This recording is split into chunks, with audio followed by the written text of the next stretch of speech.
Akşamınız hayırlı, hormatly vatandaşlar. Bugün neyin soňunda din baradaky ýa-da din söhbetlerini ýazgy etdim diýen hatda. Iki hepdeden bäri kän elimizdegi men soň etdik. Bugün birazrak nemäň içine giriş ederiz. Geçenki çykyşymda umumy ýine şeýle din söhbetleri barada çykyş ediljek diýip gurulma beripdik. Kän bir detallara girmän. O taýda öňe süren esasy pikirim ýa-ni islamy dini ýani adamlara öwretmeýärler. Kur'any aňladan oklar. İçinde näme ýazylandygy barada hiç kimiň pikiri ýok. Şeýle pikir bar, Kur'anyň içinde hemme zat bar diýip bir düşünje bar. Yani hakykatda eýle däl, men Kur'any içine o bir näçe gezek okudum, özüm Arapçasy bilen okudum. İçinde üýt köşük zat ýok diýip aýdaýyn häzirden ýöne biz Kur'any hemmämiz bilelikde okarys. Men size Kur'any, soň dini ýuwaşlyk bilen öwretmekçi maksadym şol.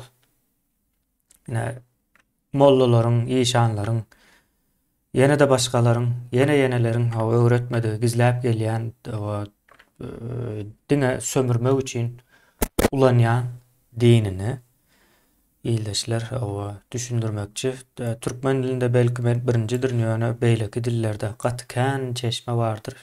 Ildeşler eger bilýän bolsaňyz türkçe, ingilisçe esasen ingilisçede has çuňur nemelerini düşündirýärler-de.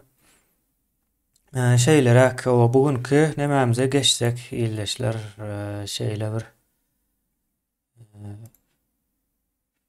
Kur'andan bir ayetimizi hem alaly, şu taýda dursun.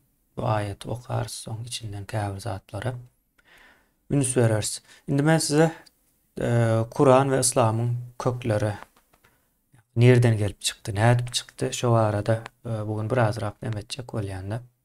Soň ine şu aýdýan zadymy tasdiklayan bir ayet okajak. Diňe bir ayet däl, gatykän ayet bar. Biz hemmesini bir-birden alarys. Yani Kur'an we islamyň kökleri boýunça temamyzda. Indi Kur'an, bizde Kur'an diýerler ýa-da Kur'an diýerler. O ýalňyş. Arapçada Kur'an diýip bir söz ýok ýa-da Kur'an diýen bir söz ýok. Kur'an diýip söz bar. Yani Kur'an diýip bir söz bar. O näme diýmek bu sözüň manysy? Sorasaň oka diýilen bir manyny aňladýar diýip düşündirerler. Yani oka sözüniň aňyrsynda başgaçarak bir manysy bar bu sözde. Indi näme bardyr? Bizim Görol destanymyz ýene näme? Oğuzhan destanlary bardyr. Şonuň adamlar ine gurrun berýändir. Oduň başynda oturup öňkü köni döwürlerde de. Ýa-da belki şu hat meni görýänler ýaş ulraklar hem bardyr. Görol ýene şoňa meňzeş Gorkut ata destanlaryny atalary, babalary gurrun berendir ýadyna düşýän bolsa. Şo taýda hiç ýerden okaýan däldir. Aklyndan, şu ýadynda, aňynda bolan zatlary gurrun berýändir. Özüm her gezek şol bir nemede gurrun berýändir. Bir söze, bir harpam üýtgeýän däldir. Ine şol gurrun bermek diýmek aslında. Yani ýadynda bolan bir zady şonu sesli okamak diýmek Kur'an. Buna ingilisçe bilýänler bar bolsa aramızda İngilizcesi recitation diýilýär. Ine İngilizce'de okamak diýmek read diýilýär-de. Yani Kur'an okamak diýilende read diýip ulanan ok, recitation. Hatta diňe Kur'an hem däl. Beýleki Tevrat ve İncil diýilýär, Bible, o beýleki din kitaplara da recitate diýilýär. Yani oka diýilen nemede. Şeýle Kur'an diýmek ýazgyly bolmaýan dilden dile geçen bir neme sözler diyeli. Şeyle bir manisi var. Yani yazgılı değil. Kur'an'ın misal üçin dolu yazgılı görünüşünü tartışmalı meseledir. Käbir 8-nji, käbir 9-njy asyrda diye umuman gaty çekeleşiklidir Kur'an. Şunça aýdylmasyna garamazdan öňkü köne döwürlerde ullakan bir yazgysy ýok, kopýasy ýok. Olam soňky döwürlere değişli onda da bir sany, iki sany bar da. Iň köne diýilýän bir Buharada, bir hem şu at İstanbul'da Topkapı'da olmalı. Topkapı Müzeyi'nde şey diýip aýdaýyn. Şo taýlarda bar olaram aýdyşlar ýaly köne öňkü döwre giden ok 200-300 ýyl soňky yazılan Kur'anlar şeylerek bir zat. Yani yazılmağı doğru görülmedik, hatta yazılmadık. Yani adı üstüne Kur'an diýmek, ýatdan aýtmak diýmek. Ýadyňdaky bolan zady diliň bilen batly ses görünüşinde aýtmak diýmekdir. Kur'an ol okumak, yani kagızdan okumak däl, ýadyňdan okumak diýmek. Şeylerek, indi soň İslam demesine geçeli. İslam sözüň manysy boyun eğmek diýmek. Boyun eğmek, baş eğmek, diyen etmek ýalap bir manylar bar-da. Diýileni et diýen ýaly şonuň ýaly bir nemeler hem goşup bileriz. Ýöne muny owa size köplenç İslam owa parahatçylyk ýene näme diýip öwredýändirler. Parahatçylygyň edil ters manysynda näme edilýär? Indi şey diýip aýdyp bersem hasam düşünükli bar. Ine Kur'an mı ýa-da kitabı, yazılı bolan kitabı öň çykdy ýa-da İslam mı öň çykdy diýip sorasaňyz, İslam öň çykdy. İslam şu yazılı bolan Kur'andan 200-300 ýyl öň çykdy hatta şey diýip aýdaýyn. Ýöne İslam ilkinji çykan wagtlary din däldi, Arap imperiýasynyň siýasaty. O nähil siýasaty? Basbalcılykly siýasat, ýani boyun eğ. Ya Araplar bir yerine basıp aljak wagty başta o musulman bol diýip o teklip edýär diýip aýdýarlar, o aslında o dine gir diýmek däl. Boyun eğ, ýani boyun eğ bolmasa da işin gaýtarýas diýilen manyda bir neme. Bu İslamyň din formasyny almasy Kur'anyň son hadis kitaplaryň çykmasy bilen bilelikde döreýär. Yani Abbasi döwründe, Abbasi halifalyk döwründe İslam din görünüşini alýar. Ýöne ondan öň Abbasilerden öň, Abbasi halifalygyndan öň Emevi diýip bir halifalyk bardy. Bu kim? Ebu Sufyanyň nemeleri, maşgalasy da. Ebu Sufyan İslam nemesini bilýändir. Peýgamberiň garyndaşy hasap edilýär dinde.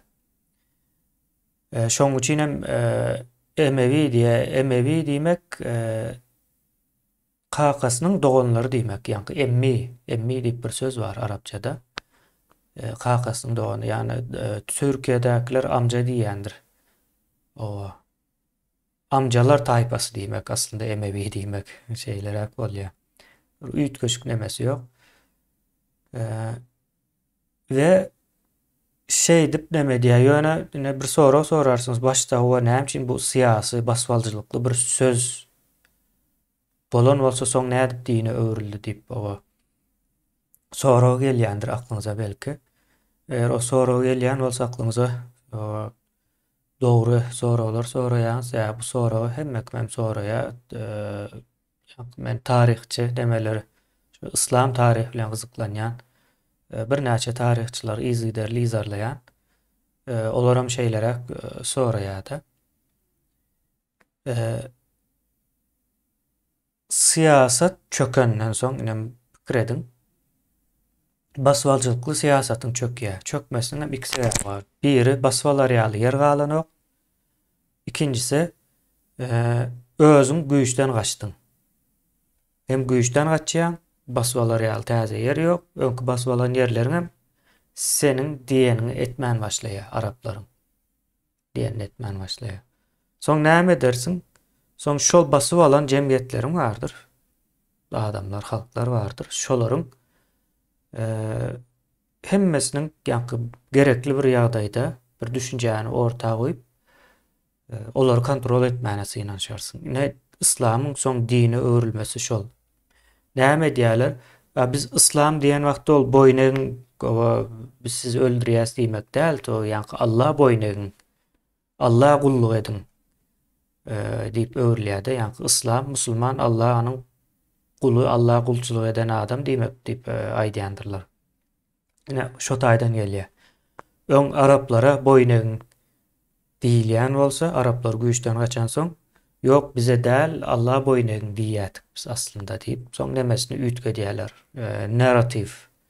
Narrativ siýasaty diýildi özleriniň.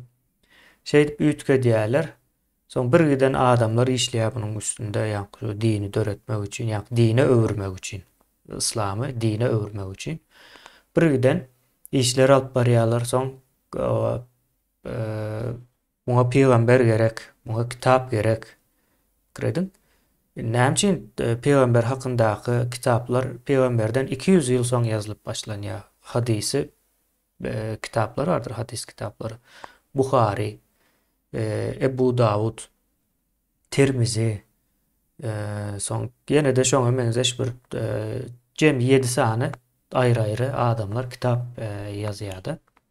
Peýgamber İslam barada, şolaryň durmuş barada 200 ýyldan soň.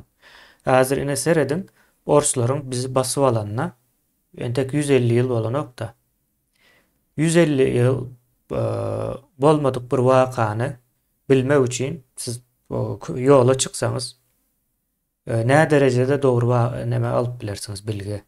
Häzir ine çykdyňyz ors basyp alanda Göktepe galasynda näme işler geçirdi. Nädip basyp aldy? Basyp alandan soň adamlara näme etdi? Öldürdüm, galdymy? Nähil näme boldy? Nädip geldi? Diýip şo arada maglumat alypmak üçin köçä çykyň, eliňize de galamyňyzy, depteriňizi alyň. Adamlardan soraň, ýazyň. O näme diýär. Olara mawa ýa bilemok diýer ýa-da öz peýdasyna bir zatlar aýdar-da. Misal üçin Buharada ýaşap gören bir adam çykýar, gelýär Arap topraklaryna, peýgamber barada maglumat toplamak üçin.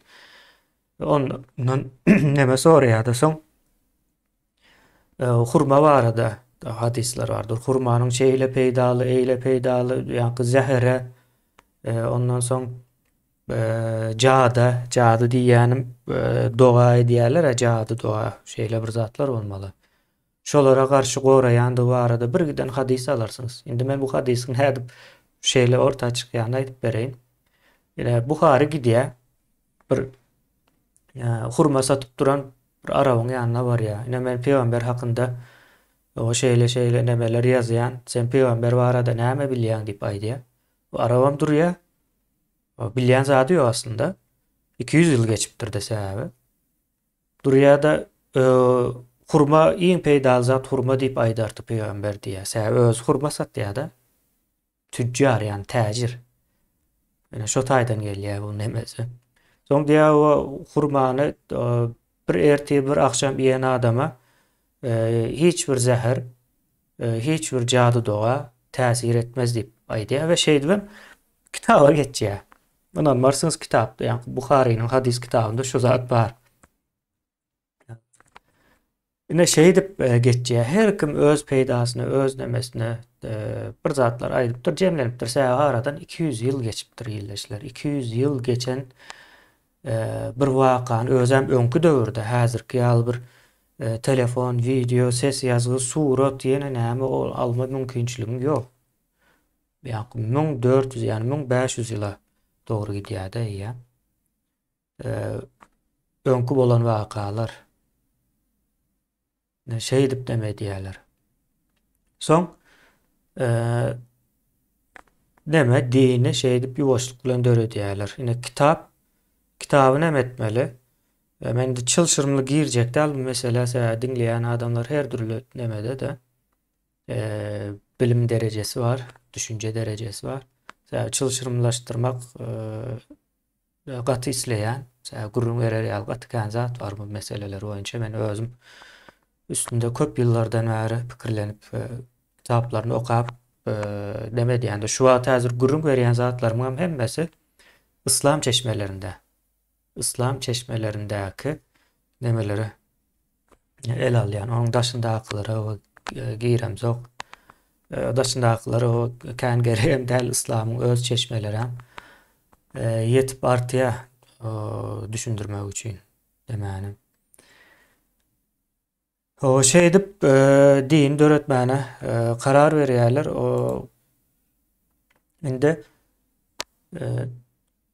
kitap yazmaly da din kitabyna, Kur'an yazmaly. Kur'an nädip ýazarsyn? Şu basyp alan halklaryň bardyr. Şu halklaryň hemmesininkiden üstünü bolmaly, üýtgeşik bolmaly, ýene bir zat bolmaly da. Soň gidýär, mysal üçin hristiýanlar bar, basyp alan hristiýanlar bar. Näme diýerler? İsa'ny öldürdüler, ýene näme etdiler? Eýle beýle diýip geçýär. Soň İsa Taňry diýär da hristiýanlar. Bular gelýär, nämäni üýtgetmeli? Ýok, İsa Taňry däl, o peýgamber, İsa soňam ölenok diýip näme diýär? Ine siziň dininiz ýalňyş bozulupdyr diýip şey üstüne geçmeli de, kontrol etmeň nemesi bu, usullardyr. Soň nämelere gidýär? Cöhitlerin ýanyna gidýär. Olardan hem cehennem düşüncesini alýarlar. Cehennem ýok aslında. Araplar ölenden soň näme bolýanyny bilen oklar. Cehennem oada yanmak düşüncesi şu döwürlerde, cöhitlerde var, yani Musevi dininde agyrlykly bar. Soň cenneti alýarlar. Cenneti Irak'tan alýarlar. Irak öňkü Babil imperiýasynyň öň bir wagt näçe 3,5-4 000 ýyl mundan öňkü ýaşap ýok bolup giden Babil imperiýasynyň nemesidir. Cennet diýmek, bahçe diýmek. Cehennem diýmegem şol nemede cöhitleriň ýaşaýan ýerinde häzir günümizde Iordan diýilýärdi, Ürdün. Jordan İngilizcesi. Şo taýda bir ova var, şu ovada vulkan çıkıptır. Bu owanyň ady bu, Gehenna. Cehennem, ýa-ni Arapçada cehennedir. Biz cehennem diýäs, ýani ýemes şeylere şey edip ondan mundan bir zatlar jemleşdirip ýazýarlar. Hemme bütün halklaryň üstünde bolmasy üçin bütün halklardan bir zatlar näme diýerler-de. So alıp birleştirip ine kitap, ine peýgamberem ýaşapdyr diýip ýa hadis kitaplar bilen şey edip ortaga goýýarlar. O şey edip İslam ýa basyp aljylykly bir imperiýanyň siýasaty bolmakdan dinine öwrilýär. Soň o täsir etjek bolýar. İslamyň iň gowy oturup başlan döwürleri 1000-nji we 1200-nji ýyllar arasyndadyr. Üns berseňiz şo ýyllara çelli gatykän alymlar ýene nämeler döreýär. Soň alymlaryň arasynda çaknyş başlaýarlar. Bu gezek halky allaşdyryp näme edip başarýarlar. Ýöne bu gezek alymlar bilen çatışýarlar. Şu wagt günümizde İslam alımları, matematikan onu taptı diýerler. Yok, İslam alım däl, olar hiç haýsy musulman däl. Yeni İslam çeşmelerine girseňiz, şolaryň hemmesini kapyr gylan edýärler. Bilim bilen gyzyklanmak şeytanyň işi diýilen näme. Bilim bilen gyzyklanan adam hökman suratda cehenneme gidýär, oda ýanýar diýip bir giden fetwalar berýärler. Şey edip şol Arapların basyp alan geografiýasynda bilim ölýär. O taýdan hem Ýewropa geçýär, soň Ýewropa ösüp başlaýar ýuwaşlyk bilen. Şu alymlaryň kitaplary, özleri Ýewropa gitmeli bolýarlar ýuwaş-ýuwaşdan göçüp. Şeyler bir zat, ýani hiç haýsam Müslüman däldir. Ýa-ni mejburi şertleri bardy. Mysal üçin kitap ýazan wagtyň hökman suratda başyna Bismillahirrahmanirrahim diýip başlamaly diýip şert bar. Şonu ýazmasan kelläň kesýärler. Şeýle siýasatlar bar. Mysal üçin bir kitap ýazýar. Şu kitap hiç bir din bilen baglanşykly däl bolsa-da, mysal üçin matematika kitabyny ýazsaňam şo başyna bismillah diýip başlamaly da. Şonu ýazmasaň gelip alyp gidýärler, soň kelläň kesýärler näme diýip dine garşy adam diýip. Şeýle döwürlerden geçildi-de. Yani edil alımlaryň güýçlenip başlan döwründe islamam dini öwrýärler. Bu gezek islam alımlar bilen çaknyşyp başlaýar, uruşup arasy bozulýar-da. Hatta İbn Rüşd diýip bir iň uly nemeleriň biri bar. Şol döwürlerde ýaşan 1200-nji ýylda ýaşan bolmaly. 12-nji asyr diýerler hatda neme bolsun. Şolay diýe bolýar diýe siziň kitabyňyza, Kur'an kitabyňyza biz hiç ýyly komentary berjek däl, o hiç erbet diýjek däl. Öňe sizem bize diýmäň diýe. X başga bir zatlar diýe. Şonda da neme etmeýärler, işlemäne goýan alymlary.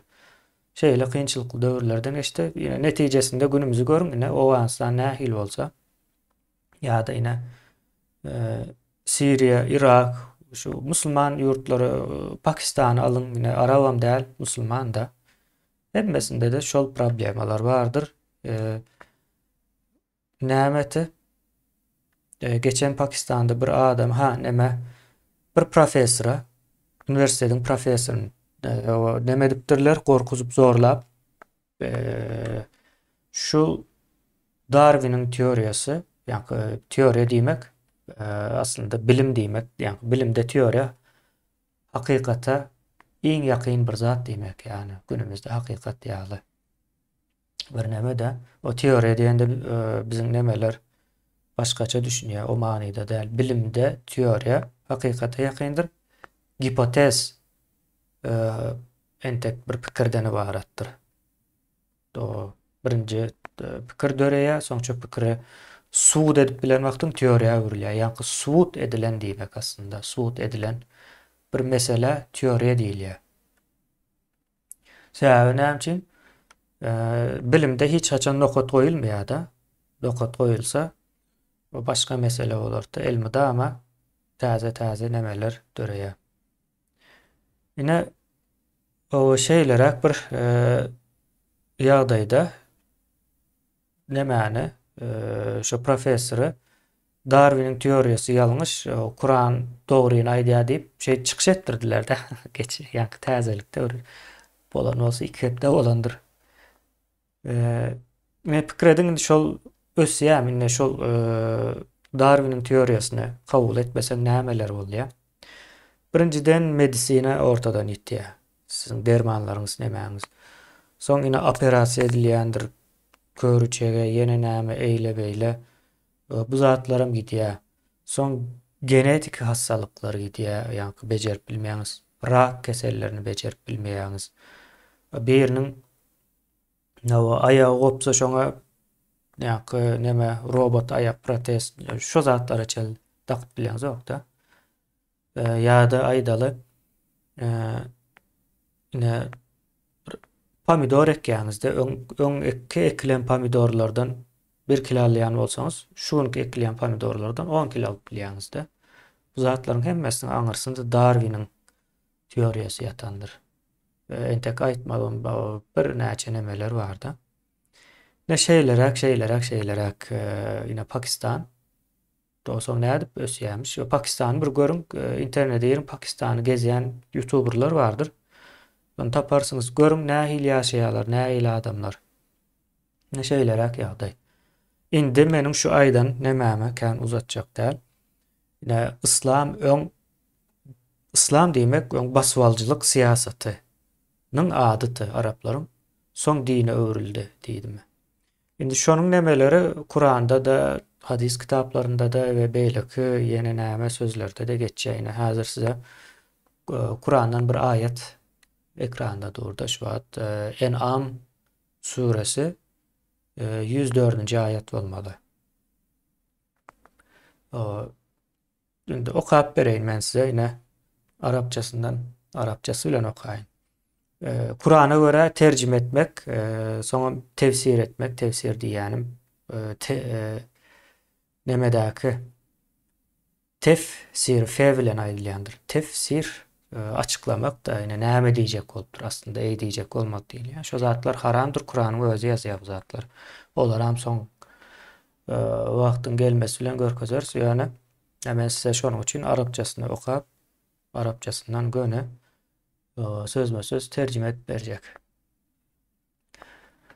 Näme diye? Evratkum diye. Size miras ettik. Size soğut ettik diye. Yani soğut deyip düşünseniz bolýarmy. Miras diýmek. Soğut da hiç ile nemet men zahmet çekmän gazanylýan zada edilýär. Soğut. Köçeden bir zat tapsaňyz hem olan miras sizin kakaňyzdan, ejeňizden bir zat galsa, olan mirastır. Ya da gidip basyp alsaň, olan mirasta. Evraskum size soğut ettik. O nämen soğut edipdir? Allah Araplara aýdýar bunu. Erzahum olaryň topraklaryny ve diyarahum olaryň ýurtlaryny ve emvalahum olaryň mallaryny, mal mülklerini. Ve erzan lem tedauha diye. Ve hiç ayak basmadığınız, görmediğiniz toprakları diye de.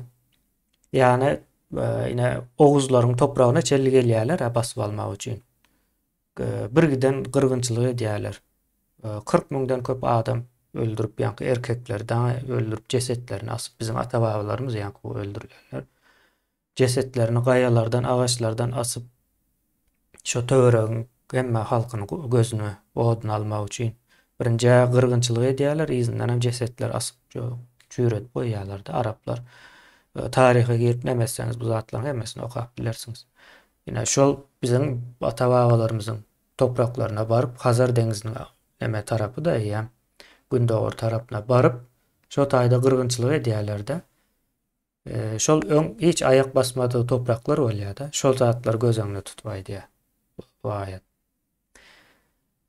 O näme diýär? Size hiç heniz ayak basmadyňyz topraklary soň olaryň diýäni şol Arap bolmaýanlar da ve olaryň mal mülküni, olaryň ýurtlaryny ve olaryň yerlerini size soğut ettik diýär Allah. Düşündüňiz näme indi aýtjak bolýarmy? Soň dowamyny okaly. Ve kanallahu Allah boldy ala kulli şeyin qadir diýär. Hemme zadyň üstünde güýçlü boldy diýär. Yani Allah hemme zada güýji ýetýän boldy diýmek bolýar da bunu türkmençeleştirsek, yani Arapçada üstünde güýçlü boldy diýmek demesini getirýär. Ama indi pikir edin Allah size yine yaşap ýören hiç nemesi ýok.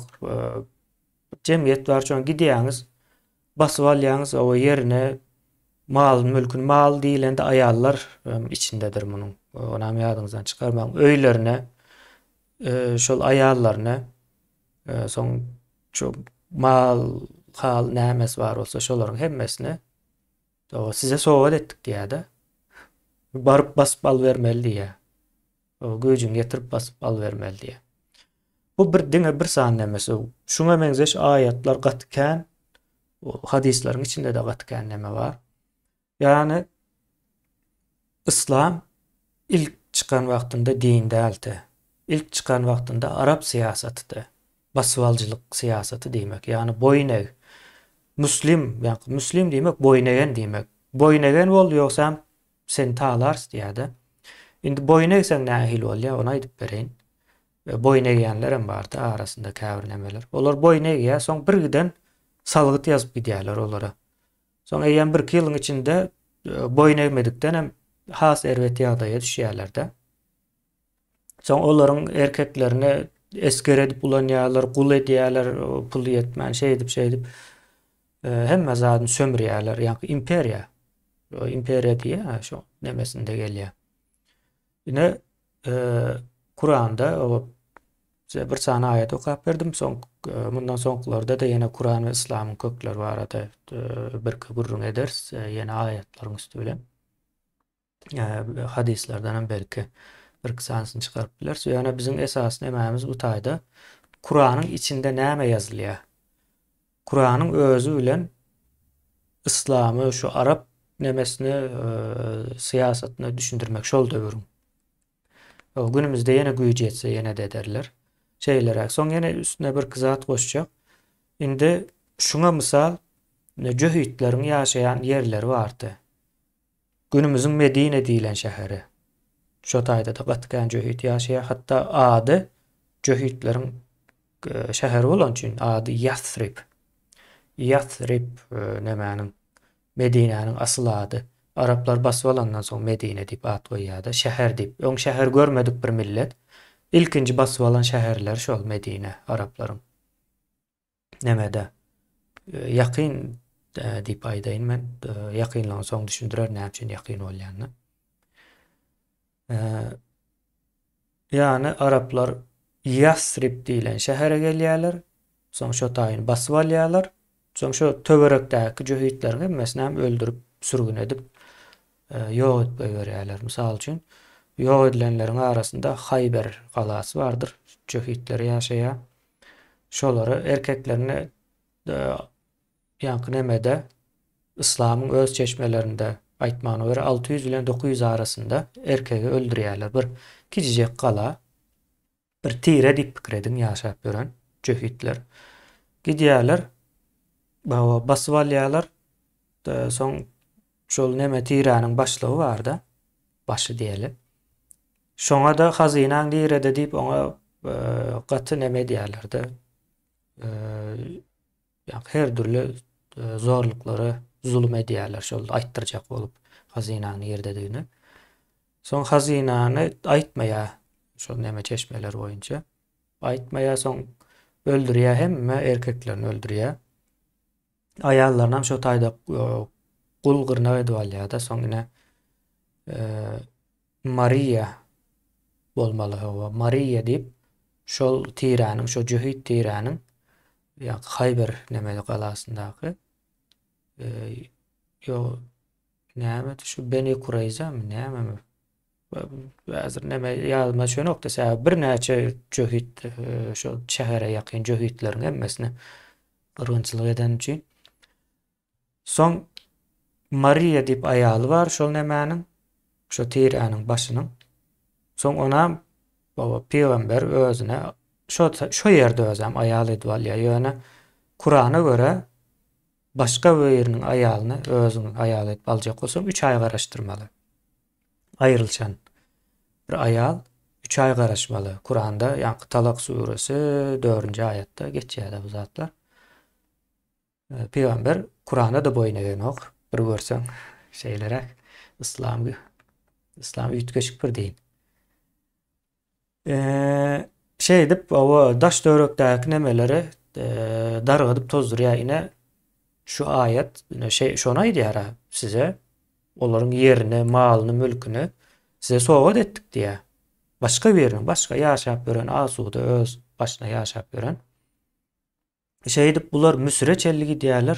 Hatta İspanya çelligi diýerler. Ende ýanky Andalusiya dip bir yer bardyr. Soň ona izne gaýtaryp alýarlar bir näçe wagtdan soň. İspanya'da şey dip neme diýär. Soň güýje açandan soň ýok biz gowy biz parahatçylyk diýini ýene näme diýip başlaýarlar eýýam 10-njy asyrlarda. Ýöne 6-njy asyrlarda Araplar şeýlete talap o wagt Allah da ýok, peýgamberem ýok. Peýgamber Allah'ın soň oýlap tapýarlar da. Şol nemäni kontrol ýitirmejek bolup bu gezek yumşak adam bolmaly da bular.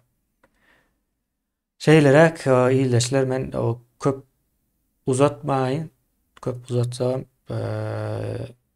ýadadyjy bolýar ýöne şeýdip dowam ederse ýa-ni izle gitjekdir bu zatlar.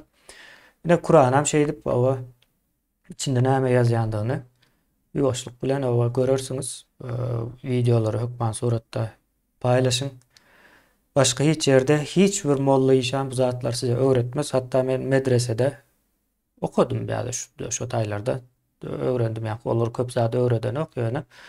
Mümkinçilikleri olan soň gyzyklanyp aýratyn üstünde iş geçip öwrendim de internetten Arapça ýene näme eýle beýle diýip.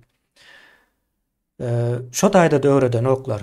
Kur'anyň içinde näme ýazýar, näme etmeýär o zatlar bilen o gyzyklanan oklar diň aýdan zatlar peýgamber gaty gowuty ine şeýitdi, beýtdi, ýene näme etdi diýilen ýerlere girýärler de. Şeýlerek illeşler şu taýda jemleýän görüşýänçäk indiki nämämizde.